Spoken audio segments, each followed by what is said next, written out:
로켓그로스를 처음 시작하는 초보 셀러분들이 쿠팡에 상품을 등록한 뒤 천천히 돈을 잃고 결국 망하게 되는 과정에 대해 말씀드리도록 하겠습니다. 이 영상을 끝까지 보시면 왜 많은 초보 셀러들이 매출은 발생하는데 정작 돈은 남지 않고 재고와 광고비만 떠안은 채 로켓그로스를 포기하게 되는지 그 이유를 알게 되실 겁니다. 로켓그로스도 누구나 처음 시작하는 시점은 분명히 있습니다. 처음에는 상품만 잘 찾으면 금방 돈을 벌 수 있을 것 같고, 물건을 쿠팡 창고에 입고시키기만 하면 포장과 배송, 고객 응대까지 모두 다 해주니까 생각보다 너무 쉬운 사업처럼 느껴지게 됩니다. 유튜브에서는 월 매출 몇 천만원, 몇 억 달성했다는 이야기가 계속 나오고, 나도 상품 하나만 잘 소싱해서 잘 찾게 되면 그렇게 될 수 있을 것 같습니다. 그런데 막상 시작해보면 많이 다릅니다. 상품은 등록했는데 주문은 들어오지 않고, 광고를 켜서 판매를 하면 판매는 되지만 정작 돈은 남지도 않고, 판매량이 조금 올라서 재고를 많이 가져왔더니 갑자기 주문이 뚝 끊기고, 통장에 있는 돈은 점점 사라지고, 창고에는 팔리지 않는 재고만 잔뜩 쌓이게 됩니다. 그러다 보면 많은 초보자분들께서는 생각하십니다. 쿠팡은 매출만 나오고 돈을 못 버는 구조인가? 로켓그로스는 자본이 많은 사람만 할 수 있는 건가? 이런 생각들을 많이 하시게 됩니다. 하지만 로켓그로스를 시작하신 모든 사람들이 똑같이 망하는 건 아닙니다. 초보 셀러들이 로켓그로스를 하면서 망하게 되는 구조는, 초보 셀러들이 로켓그로스를 하면서 망하게 되는 과정은 대부분이 비슷한 순서가 있습니다. 첫 번째, 남들이 잘 파는 물건이나 남들이 잘 판매되고 있다고 해서 그 물건을 무작정 들고 와서 판매하는 것.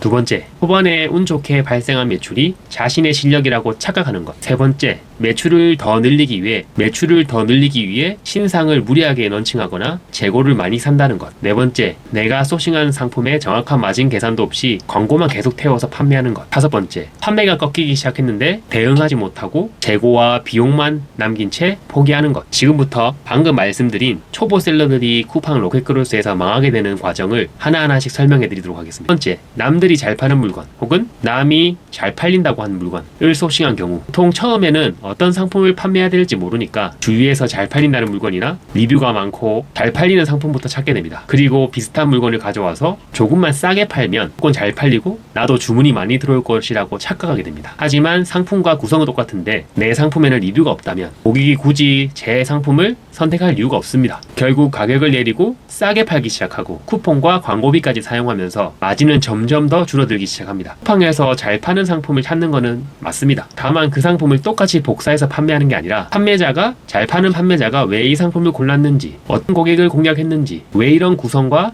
왜 이 가격으로 판매하고 있는지, 그것들을 봐야 합니다. 상품을 똑같이 판매하는 것이 아니라 잘 파는 판매자가 이 상품을 왜 선택했는지 그것을 공부해라는 것입니다. 두 번째, 초반에 나온 매출이 오로지 내 실력이라고 착각하는 것입니다. 상품을 등록하고 광고도 집행하게 되면 생각보다 주문이 곧잘 들어오게 됩니다. 이때 초보 셀러들이 내가 상품을 제대로 소싱하고 상품을 제대로 골랐구나 라고 생각하기가 쉽습니다. 하지만 신규 상품의 노출이라든지 타사, 경쟁사의 상품이 품절이라든지 여러가지 환경 요인에 의해서 내 상품이 판매될 수도 있습니다. 내 상품이 왜 잘 팔리고 있는지, 왜 팔리는지, 안 팔린다면 왜 안 팔리는지, 이것을 체크하고 알아야 합니다. 상품이 몇 개 팔렸다는 이유로 내 상품이 검증이 끝났다고 판단하면 안 됩니다. 이렇게 판매됐을 때 광고비를 제외하고도 마진이 남는지,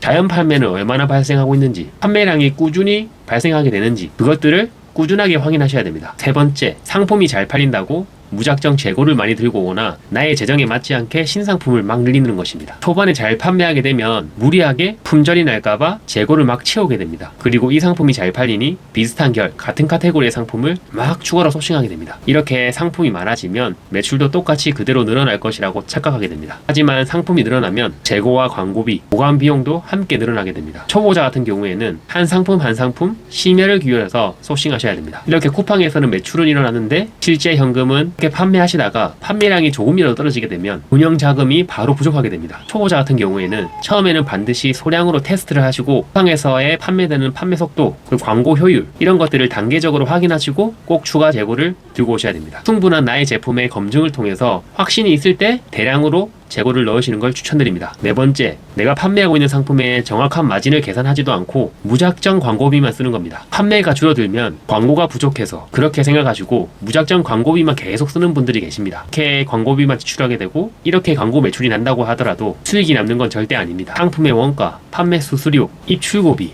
광고비 이런 모든 비용들을 다 생각하셔야 됩니다. 광고를 켜서 판매를 하고 있는데 매출은 꾸준하게 늘고 있는데 통장에 돈이 남지 않는다면 광고 효율보다 내 상품의 마진 구조부터 먼저 확인하셔야 됩니다. 광고는 안 팔리는 상품을 살리는 도구가 아닙니다. 팔릴 만한 상품, 좋은 상품을 많은 분들에게 노출시키는 수단일 뿐입니다. 다섯 번째, 갑자기 나의 상품이 팔리지도 않고 판매량이 뚝 떨어졌는데 정확한 대응을 하지 못합니다. 잘 팔리던 상품도 어떠한 요인, 예를 들어서 경쟁자가 들어온다든지 계절성이라든지 이런 여러 가지 요인들에 의해서 판매량이 줄어들 수도 있습니다. 초보 셀러분들은 조급해서 가격, 썸네일, 상세 페이지, 상품명 이런 것들을 막 바꾸게 됩니다. 이렇게 중구난방으로 대응하게 되면은 어떤 것이 문제였는지 정확하게 찾지를 못합니다. 먼저 노출이 줄었는지, 노출은 되는데 클릭이 되지 않는지, 클릭은 일어났는데 구매 전환이 되지 않는지 이런 것들을 나눠서 하나하나씩 확인하셔야 됩니다. 클릭이 문제라면 썸네일이나 가격을 확인하시고, 구매가 이루어지지 않는다면은 상세 페이지나 리뷰, 가격 이런 것들을 확인하셔야 됩니다. 이렇게 해도 회복이 되지 않는다면 어느 정도의 손해는 감소하고 빨리 판매하고 털어버리는 게 훨씬 더 이득입니다. 모든 상품이 영원히 잘 팔리는 건 절대 없습니다. 이런 하나하나 상품을 살리는 것보다는 사업을 길게 유지하기 위해서는 그런 결단이 꼭 필요합니다. 다시 정리해 보겠습니다. 남들이 잘 파는 물건을 그대로 따라가고, 초반의 매출이 자기 실력이라고 착각하고, 조금 잘 팔린다고 재고를 왕창 들고 오고, 마진 계산 없이 광고비만 쓰고, 판매가 떨어져도 원인을 찾지 못하는 것, 이것들을 꼭 기억하시고 꼭 생각하시기 바랍니다. 로켓그로스는 상품 하나만 잘 팔리면 자동으로 돈이 벌리는 이런 개꿀 부업이 아닙니다. 상품을 잘 고르는 자기만의 기준을 확실하게 만들고, 시장에서 테스트해보고 실제 마진과 판매 데이터를 분석하고 조금씩 이런 경험들을 하나하나씩 쌓아가야 됩니다. 무슨 일이든 마찬가지지만 첫 술에 배부를 순 없습니다. 직접 상품을 찾아보고 소싱해보고 판매도 해보고, 이게 잘 팔리기도 하고 망해보기도 하면서 하나하나씩 배우셔야 됩니다. 대신 이런 상품 하나가 실패한다고 절대 끝이 아닙니다. 이 상품이 왜 안 팔렸는지, 내가 어떤 걸 놓쳤는지, 그럼 다음에 어떤 걸 바꿔야 되는지, 이런 자신만의 기준이 남는다면 그건 실패가 아닙니다. 이런 기준이 하나하나씩 쌓이면서 다음 상품을 소싱할 때는 이런 똑같은 실수를 반복하지 않게 됩니다. 오늘 드린 말씀을 꼭 기억하시고 다음에도 로켓그로스에 대한 유익한 정보로 또 돌아오도록 하겠습니다. 긴 영상 봐주셔서 감사합니다.